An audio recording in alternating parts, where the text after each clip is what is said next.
ये देव समाज में सर्वोपरि हैं। भाद्रपद शुक्ल चतुर्थी को मध्याह्न के समय गणेश जी का जन्म हुआ था। गजानन गणेश बुद्धि के देवता हैं। गणेश जी का वाहन चूहा है। रिद्धि तथा सिद्धि इनकी 2 पत्नियां हैं और इनका सर्वप्रिय भोग लड्डू है।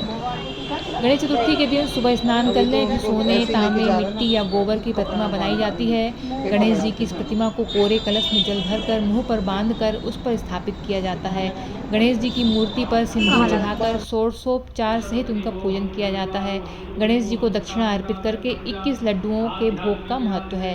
इनमें से 5 लड्डू गणेश जी की प्रतिमा के पास रखकर शेष ब्राह्मणों में बांट देना चाहिए। गणेश जी की पूजा शाम को की जानी चाहिए। पूजन उपरांत चंद्रमा को अर्घ्य दें और ब्राह्मणों को भोजन कराकर दक्षिणा भी दें। वस्त्र से ढका हुआ कलश, दक्षिणा और गणेश प्रतिमा आचार्य को समर्पित करके गणेश जी की विसर्जन का उत्तम विधान माना गया है।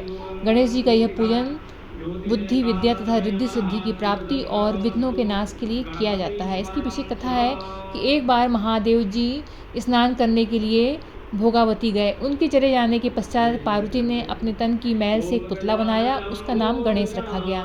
पार्वती ने उससे कहा कि एक मुग्दल लेकर द्वार पर बैठ जाओ, जब तक मैं नहा रही हूँ किसी पुरुष को भीतर आने मत देना। भोगावती पर स्नान करने के बाद जब भगवान शिव जी आए तो गणेश जी ने उन्हें द्वार पर रोका। शिव जी ने अपना अपमान समझकर उस पर क्रोध किया और उसका सिर धड़ से अलग करके भीतर चले गए। पार्वती जी ने समझा कि भोजन में विलम्ब होने के कारण महादेव जी नाराज हैं, इसलिए उन्होंने तत्काल 2 थालियों में भोजन परोसकर शिव जी को बुलाया। शिव जी ने पूछा कि दूसरा थाल किसके लिए है।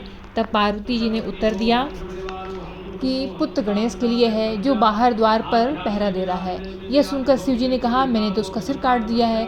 यह सुनकर पार्वती जी बहुत दुखी हुई। पार्वती जी को प्रसन्न करने के लिए एक हाथी के बच्चे का धड़ काटकर बालक के धड़ से जोड़ दिया। पार्वती इस प्रकार पुत्र गणेश को पाकर बहुत प्रसन्न हुई। उन्होंने पति तथा पुत्र को प्रीतिपूर्वक भोजन कराकर फिर पीछे से स्वयं भोजन किया। ये घटना भाद्रपद शुक्ल चतुर्थी को हुई थी, इसीलिए यह तिथि पुण्य पर्व के रूप में मनाई जाती है। सिद्धि विनायक व्रत भी होता है, ये भी गणेश व्रत है। वैसे तो प्रत्येक मास को कृष्ण चतुर्थी को गणेश व्रत होता है, फिर भी माघ, श्रावण, भाद्रपद और मार्गशीर्ष में भी इस व्रत का विशेष महत्व है।